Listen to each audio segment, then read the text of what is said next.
This episode of the A.T.TIPSCAST is sponsored by TextHelp Systems. TextHelp has moved Read and Write Gold support features to the cloud with a new suite of web apps. The web apps work within browsers on iPad, iPod Touch, iPhone, and other mobile devices as well as PCs and Macs. The apps include Read and Write Web, which provides read aloud with dual color highlighting along with dictionary, picture dictionary, translator, and study skills for HTML web content. eBook Reader, which allows users to search for, download, save, and read aloud Bookshare ebooks. Speech, which reads aloud typed or pasted text. And Dictionary, which provides text and image definitions for typed or pasted words. Call TextHelp at 1-888-248-0652. Again, that's 1-888-248-0652, or go to texthelp.com for more information.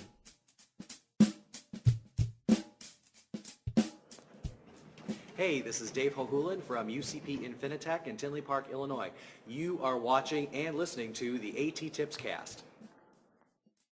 Welcome to the A.T.TIPSCAST, exploring and investigating the implementation of assistive technology in public schools and to try to take over the tri-state area. I'm your host, Chris Doofenshmirtz. This is episode number 98, recorded on June 3rd, 2012. And you can't stop me either, Perry the Platypus. Let me give my evil dialogue so you know what's up while you're tied up over there. But first, the backstory. When I was a little boy, my mother never let me watch TV. It wasn't just TV she was against. It was every type of motion entertainment. Plays, musicals, radio dramas, even puppet shows were off limits. I grew up without a TV, and therefore everyone should grow up without a TV. It doesn't matter to me if there's a hidden benefit waiting to be unlocked inside that magical boob tube. Ha! Yes, that's right, I said boob. It means someone who isn't very smart. Why, what were you thinking, Perry the Platypus? I'll just point my television destructinator over here and... What? How did you get free, Perry the Platypus? No,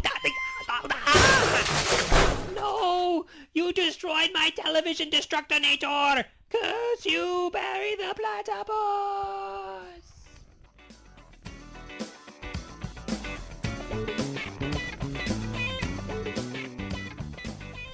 Sometimes you learn about a strategy or intervention to try with students because it's been put through its paces. Either you know of research supporting the strategy, you know of others for whom the strategy's worked, or you have other sorts of evidence that support using the strategy. Having some knowledge that something will work almost always precedes implementing or recommending it. But occasionally you have an idea first, and then you head out to see if there's any research or evidence supporting that idea. Sure enough, that's exactly what happened to me with one of the easiest reading strategies to implement. I was asked to help a student with autism improve his reading abilities. I went into the environment and did an observation just like always. In this case, the lesson started with the student watching a video on YouTube. After watching the brief video, the student transitioned to a table where he read aloud a passage to a teacher that helped and guided him along the way. The content in the passage was similar to that of the content in the video. I asked the teacher where she found the passage, and she said it was from a sample of a state test she found online. She explained that she found the video afterward in order to try to match up the content so it would be relevant. That got me thinking, was there a way the student could read the exact content, like a transcript of the video? And of course, there was. Captions. I wondered if, by simply turning on the captions and having them displayed on the screen, if that would help improve the student's reading ability. Before writing that as a recommendation in my report, and before recommending it to the IEP team, I wanted to see if there was any research out there supporting that claim. Sure enough, there was. In fact, research from as early as the mid-'80s has shown that students who watch captioned videos improve their reading abilities. Seeing the words as they are spoken, or at least in proximity to when they're spoken, seems to improve literacy skills. Captions provide learners with an opportunity to experience printed words with the way they sound and within context for how they're used.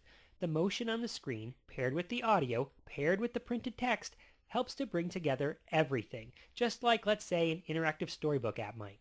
However, not every family has a computer, iPad, or some other mobile device, but most do have access to a television. Research also supports the notion that captions can help students who are learning English as a second language, just like anyone else. Students learning English as a second language show significant improvements in reading and listening comprehension, decoding, vocabulary acquisition, word recognition, and an overall motivation to read when exposed to video with captions. Furthermore, once a student has become an emergent reader, reading sentences at a time, they can work on fluency and speed by turning the sound off and reading the text aloud. Depending on the show, this might be a challenge, but it can also prove to be a fun activity when students practice fluency skills using characters and maybe stories with which they're already familiar. You mean I could pretend I was famous by reading his lines? Yes, you could. Daddy, I know what we're gonna do today. Hey, where's Perry? There's even an organization called Captions for Literacy, with an advisory council consisting of a variety of different educators from institutions and universities all over the country. At the website captionsforliteracy.org, you'll find information on some of the research I was just talking about. And you'll find some more information on why the idea of turning on the captions works to improve the reading abilities of students. There are other initiatives out there too, like the Read Captions Across America campaign started by the National Association of the Deaf in 2006 as part of the National Education Association's annual Read Across America initiative. I'm sure you heard of that. You can learn more over at bit.ly/RCAA. That's bit.ly/RCAA. And there you'll find more research and more materials you can use to spread the word about turning the captions on. Turning on the captions is an easy-to-do recommendation for the entire internet video, television watching world, and that's why I'm calling it A.T.TIP number 285. If you want your children and students to be better readers, you should turn on the captions too.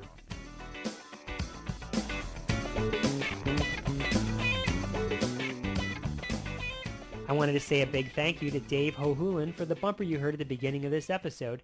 Check out the resources he shares over at myinfinitec.org.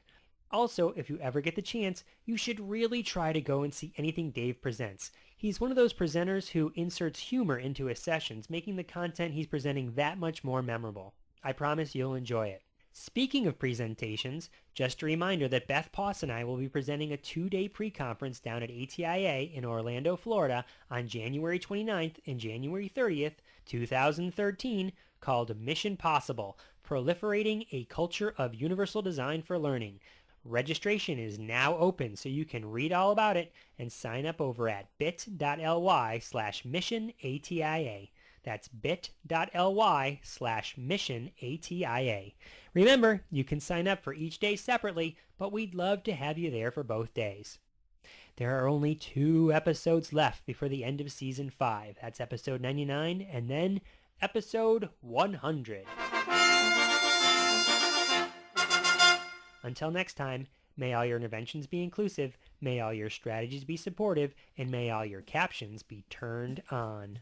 But chicken! We're turning on the captions. That's what we're doing.